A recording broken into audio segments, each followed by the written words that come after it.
Hello, j'espère que vous allez bien. Je suis hyper contente de vous retrouver dans cette nouvelle vidéo où je vais vous parler de ma 3e grossesse et surtout vous mettre en avant mon projet d'AVA2C qui a été accepté. Donc AVA2C, qu'est-ce que ça veut dire? Accouchement par voie basse après de césarienne. Donc pour commencer, je tiens à m'excuser parce que ça fait genre hyper longtemps que j'ai pas posté sur cette chaîne. Je l'ai mise un petit peu de côté. Mais tous mes projets sont arrivés en même temps et bébé farceur est arrivé. Donc bébé surprise même je dirais qui est arrivé. Donc j'étais fatiguée, j'étais KO au début de ma grossesse. Donc j'ai mis tout ça de côté. Mais je reviens en force parce que j'ai plein d'idées pour cette chaîne. Donc si la maternité, l'endométriose te parle, n'hésite pas à t'abonner. Il y aura d'autres vidéos, même des astuces naturelles pour vivre avec la maladie et en étant maman. On aime bien le naturel en général, j'ai remarqué.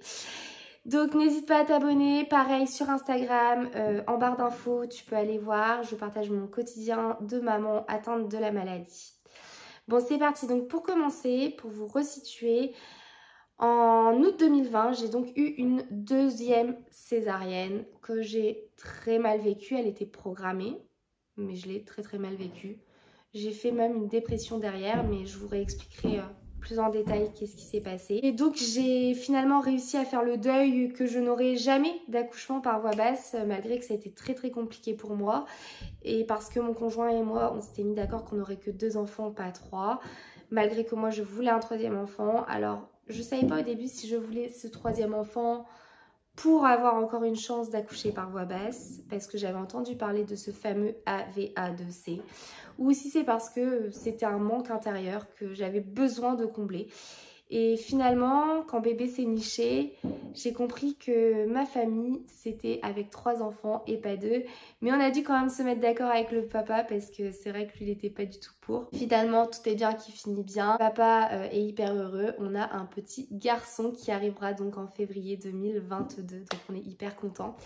Mais c'est vrai qu'au début, on a eu des frayeurs. Donc pour commencer à parler de ma grossesse, quand j'ai appris que j'étais enceinte, bon bah bien sûr, il y a eu tout un débat avec papa, mais surtout un débat qu'il fallait qu'on ait avec les médecins. Nous, on ne savait pas si on aurait pu le garder parce que on avait entendu beaucoup dire qu'il fallait 1 an entre la dernière césarienne et la prochaine grossesse. Enfin, moi, en tout cas, c'est ce que j'avais entendu. Et je me suis dit que peut-être j'allais devoir me séparer de mon enfant. Donc, j'ai pris rendez-vous à l'hôpital où j'avais fait ma césarienne et je suis tombée sur le médecin qui m'avait programmé ma césarienne pour Shana. Et il m'a dit que ça ne devait pas être une raison valable pour faire un IVG. Mais, parce que oui, il y a un mais, et ça s'est très mal passé. C'est là que je veux faire passer des messages aussi. Ce fameux médecin m'a dit, vous avez une endométriose, vous plaignez pas, vous avez déjà 2 enfants. Vous savez, faut assumer derrière. Quand ils sont petits, c'est mignon. Mais derrière, quand ils sont grands, faut assumer. Merci docteur. Je lui dis oui, oui, je sais très bien, j'en ai déjà 2, donc bon, je sais dans quoi je m'engage. Après, il m'a dit, vous allez avoir une grossesse ultra risquée. Vous allez être sous surveillance, sous haute surveillance, qu'il m'a dit. Moi, j'ai commencé à flipper. Je me dis, je lui dis, mais je peux le garder ou pas? Il me dit, ah, mais oui, vous pouvez le garder. Je vous dis à quoi vous attendre. Et puis bon, la voie basse, vous oubliez, 2 césariennes égale une 3e césarienne obligatoire. Vu que je ne pouvais pas communiquer avec ce médecin et qu'en plus il voulait me faire un IVG, il m'avait même préparé mon dossier d'IVG, clairement. Il fallait que je réfléchisse pour lui. Donc je lui ai dit, excusez-moi, mais je vais prendre mon dossier et je vais aller me renseigner ailleurs. Parce que j'avais entendu parler de ces voies basses après les césariennes. Donc je voulais en savoir plus et lui n'était pas disposé à m'en dire parce que lui il voulait même me la programmer là maintenant pour le terme. Formidable ce docteur. Et il en avait rien à faire, je pleurais. Et il m'a dit aussi, pourquoi je vous ai fait une 2e césarienne pour Shana? Et je lui ai dit, parce que vous avez fait un scanner de mon bassin et que vous avez dit qu'il était trop petit mon bassin.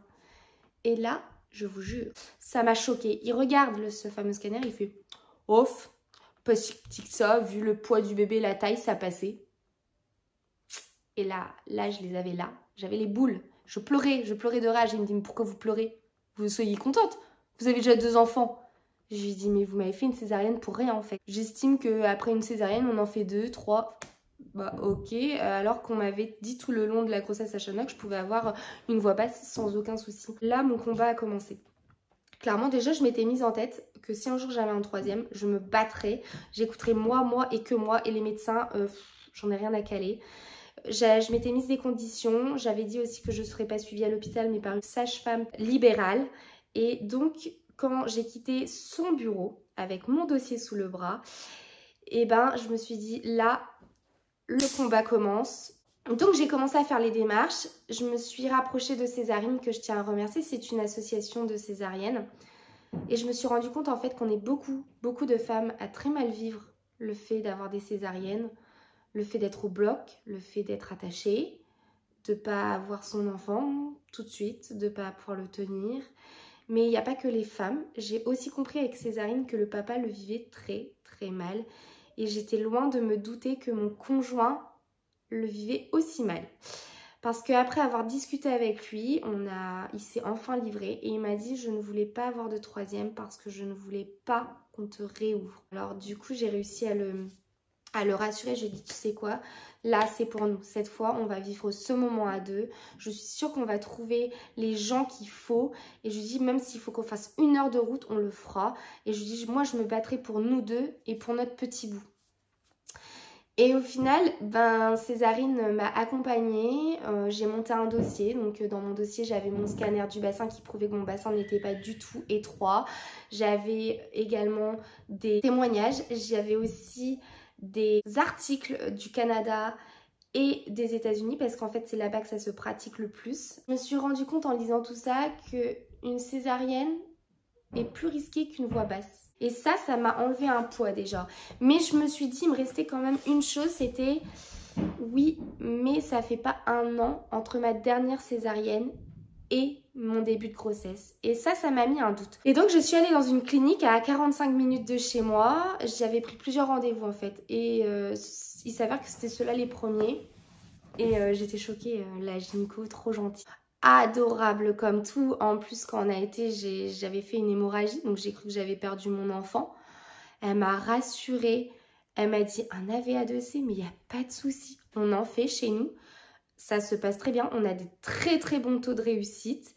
Et elle me dit, on va regarder votre cicatrice. Donc à l'écho, elle l'a regardée. Elle me dit, non mais votre cicatrice, c'est du solide. Parce que je lui avais raconté que j'avais l'endométriose. Et vous savez quoi? Pour une fois, l'endométriose m'a servi à quelque chose.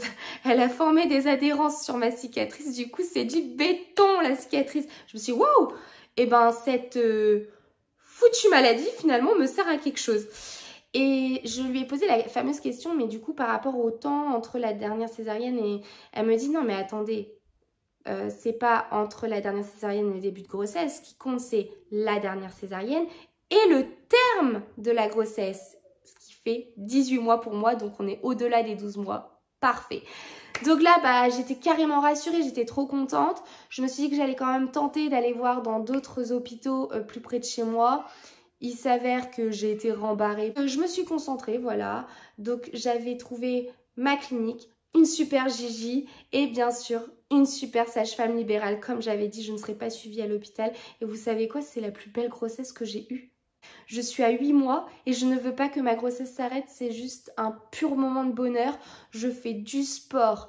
Je continue à porter ma fille en porte-bébé qui a 15 mois, en écharpe. Je fais plein d'activités avec mes filles. Je n'arrête pas et j'ai la patate. Mais vraiment. Et là, je me rends compte une fois de plus, et c'est là où je veux en venir aussi dans cette vidéo, que l'accompagnement d'une femme enceinte fait énormément. Déjà, l'écoute. Le fait qu'on vous rassure. Je suis une maman très inquiète qui panique très facilement. C'est comme ça, je suis anxieuse de nature. Et là, j'ai une équipe entre l'hôpital et ma sage-femme libérale qui est très rassurante, qui regarde jamais mon col. Donc en fait, je sais jamais où j'en suis. De ce fait que je ne sais pas où en est mon col, je ne suis pas obsédée par ce col-là qui peut s'ouvrir ou pas. Et je vis sereinement ma grossesse. Et ça fait du bien. C'est un truc de malade. Donc pour moi, le suivi... Et l'équipe médicale fait tout pour une grossesse. Et franchement, moi j'en suis hyper contente. Maintenant, on a commencé les cours de préparation avec ma sage-femme. Et là, j'ai halluciné aussi. C'est pour ça qu'il fallait que je vous fasse cette vidéo. Parce que moi, un AVA2C était possible. Le reste, j'avais même pas pensé. Projet de naissance et tout. Pour moi, je sais pas ce que c'est. On m'en a jamais parlé. Jamais. Que ce soit pour ma première, ma deuxième, on m'en a jamais parlé. Et là, ma sage-femme me fait, bah si Mélanie, on va faire un petit projet de naissance quand même. Et je dis oui, mais je veux quand même me préparer à l'éventualité que je peux avoir une césarienne. Elle me dit oui, mais non, ça va bien se passer. Tu vas avoir ta voix basse. ton bassin est ok, tout est ok. Non, non, on part 100% une voix basse. Bon, bah ok. Du coup, on a commencé à faire. Et là, je me suis dit, ben, du coup, ça va être obligé. Je vais devoir avoir la péridurale. Parce qu'en cas de rupture utérine et tout, elle me dit, ben non, pas du tout. Elle me dit, tu peux aller le plus loin possible sans la péridurale. Tu peux même faire le début du travail chez toi avec tes enfants. J'étais là, oh my god! C'est quoi ce truc? C'est trop génial! Et j'ai été mais trop heureuse. Mais là, ça m'a donné encore un coup de punch de plus. Déjà, je vivais hyper bien ma grossesse. Mais alors là, elle m'a fait un cadeau, mais phénoménal. Et du coup, bah, on est parti sur un projet de naissance comme ça, mais vraiment normal, comme si j'avais jamais eu de césarienne. Et vous savez quoi, mais comme ça fait du bien, même si j'accouche pas par voie basse, rien que d'avoir une grossesse normale, d'avoir un projet de naissance normal, d'une femme normale, ça me fait ultra du bien. On a même demandé une sortie à 12 heures après mon accouchement pour que je puisse retrouver mon chéri, ma maison, mes chiens, mes filles, surtout mes filles, parce que Shannon n'est jamais séparée de moi. Ce qui m'inquiète énormément. Et d'ailleurs, ils l'ont très bien compris, c'est hallucinant. Ils ont compris que ma fille, pour moi, elle était tout et que... Enfin, mes deux filles sont pour moi tout, mais que je m'inquiète beaucoup pour la deuxième qui est petite et n'a jamais été séparée de moi. Et du coup, ils m'ont dit non, mais 12 heures après, c'est bon, vous sortez. Hein. What? C'est trop génial! Du coup, moi, je suis trop contente. Là, je suis sur un petit nuage et j'avais vraiment envie de le partager avec vous. Et du coup, il reste quand même la rupture utérine qui m'inquiète un peu et inquiète beaucoup le papa, faut le dire. Et du coup, ils m'ont dit, non, mais vous inquiétez pas, avec les monitos, maintenant, nous, on détecte direct s'il y a la moindre petite faille sur votre cicatrice. On le sait, vous allez au bloc et c'est à temps. Hein. Vous en faites pas. Mais c'est trop génial la technologie de maintenant. Donc comme quoi la médecine dans certains hôpitaux a évolué, les médecins ont évolué aussi et puis leurs machines, tout ce qu'ils ont, tout leur matériel évolue aussi et ça me rassure parce que je me disais on est carrément en retard par rapport au Canada et aux États-Unis. Au final, non. C'est pour vous faire passer un message d'espoir les filles parce que je sais à quel point c'est dur d'avoir une césarienne. Une deuxième césarienne, c'est encore plus dur parce que tous nos rêves s'envolent. Mais croyez en vous, croyez en votre instinct, parce que moi, mon instinct m'a toujours dit que je pourrais sortir mon enfant par les voies naturelles, que mon bassin n'était pas trop petit. Et je ne me suis pas trompée, la preuve, j'ai des médecins qui l'affirment, j'ai ma sage-femme qui l'affirme, et aujourd'hui, on m'offre la possibilité d'avoir un accouchement normal. Et ça me rend hyper heureuse. Et j'espère que dans 2 mois, je reviendrai sur YouTube vous faire un récit d'accouchement vous disant j'ai accouché par voie basse. Et même si ce n'était pas le cas, c'est pas grave, j'ai vécu une super grossesse, je le prends comme ça. J'ai vécu une super grossesse avec un projet de naissance dit normal. Et déjà, rien que ça me fait plaisir. Ensuite, je vais vous mettre en alerte sur une autre chose, les filles. C'est que de 1, il faut faire certes attention à votre instinct et vous faire confiance, mais de 2, éloignez-vous des personnes qui sont néfastes pour vous. Mais que ce soit les médecins, l'équipe médicale, mais aussi en personnel, c'est-à-dire les amis qui vous disent « Non mais ça va, tu vas pas prendre des risques pour faire un accouchement par voie basse, tu as eu 2 césariennes, maintenant c'est 3, c'est comme ça. » Non bah ceux-là vous les dégagez. Votre famille, parce que moi j'en ai une de ma famille. Non mais tu vas aller accoucher à 1 heure de chez toi, non mais arrête Mélanie, c'est n'importe quoi ce que tu fais, au bout d'un moment faut te rendre... Mais non en fait, je fais ce que je veux.